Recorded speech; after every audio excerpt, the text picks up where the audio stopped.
कभी घर तो कभी सड़क, कभी टनल तो कभी पूरा पहाड़।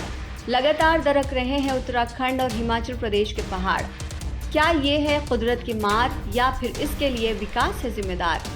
हाल ही में हुए उत्तरकाशी के हादसे ने सभी के दिलों की धड़कनें तेज कर दी हैं। दरअसल हाल ही में यानी दिवाली के दिन उत्तराखंड के उत्तरकाशी जिले में ब्रह्मखाल यमुनोत्री राष्ट्रीय राजमार्ग पर सिलक्यारा से डंडाल गांव के बीच निर्माणाधीन सुरंग का एक हिस्सा तड़के अचानक टूट गया, जिससे उसमें काम कर रहे करीब 40 श्रमिक अंदर ही फंस गए। ऐसा पहली बार नहीं है कि जब उत्तराखंड में इस तरह का हादसा हुआ हो। इससे पहले भी हम इस तरह की कई खबरों से आपको रूबरू करा चुके हैं। आखिर क्या है इसके पीछे की वजह?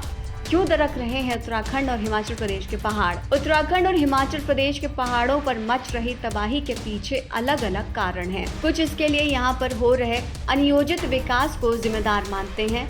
लोगों का मानना है कि विकास ऐसा होना चाहिए जो विनाश न बने। उत्तराखंड में कुछ पहाड़ ऐसे हैं जहां सड़क नहीं बननी चाहिए, और अगर फिर भी बनानी है तो जियोलॉजिकल सर्वे के बाद फैसला लेना चाहिए। लेकिन ऐसा नहीं हो रहा है। डूब क्षेत्रों में कंस्ट्रक्शन हो रहा है, पेड़ काटे जा रहे हैं। पहाड़ों पर जो डेवलपमेंट हो रही है उसमें वैज्ञानिक तरीकों का पालन नहीं किया जा रहा है। पहाड़ों पर निर्माण के लिए जिस तरह की तकनीक का इस्तेमाल किया जा रहा है वो हानिकारक है। वहीं कुछ लोग पहाड़ों पर हो रही लैंडस्लाइड जैसी घटनाओं का कारण ग्लोबल वार्मिंग को मान रहे हैं।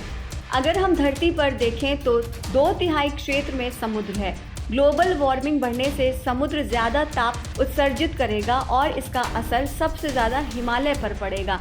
बारिश ज़्यादा होगी तो पहाड़ भी कमज़ोर पड़ेंगे। वहीं अगर हम देखें तो हिमाचल प्रदेश और उत्तराखंड में साल दर साल पर्यटकों का सैलाब लगातार बढ़ता जा रहा है। इसका अंदाज़ा आप इसी से लगा सकते हैं कि साल 1980 में मनाली में सिर्फ 10 होटल थे, लेकिन अब इसकी संख्या 2022 में 2500 से भी ज़्यादा हो चुकी है। पहाड़ी क्षेत्रों पर पर्यटकों की आवाजाही के साथ आबादी भी तेज़ी से बढ़ रही है। अनियोजित विकास किए जा रहे हैं। पहाड़ों पर ढलान पर मकान बन रहे हैं और यही वजह है कि कहीं ना कहीं उत्तराखंड और हिमाचल प्रदेश के पहाड़ बेबस हैं। आबादी का बढ़ना, बोझ और पर्यटकों की लगातार बढ़ती आवाजाही से बोझिल होकर ये टूटने लगे हैं।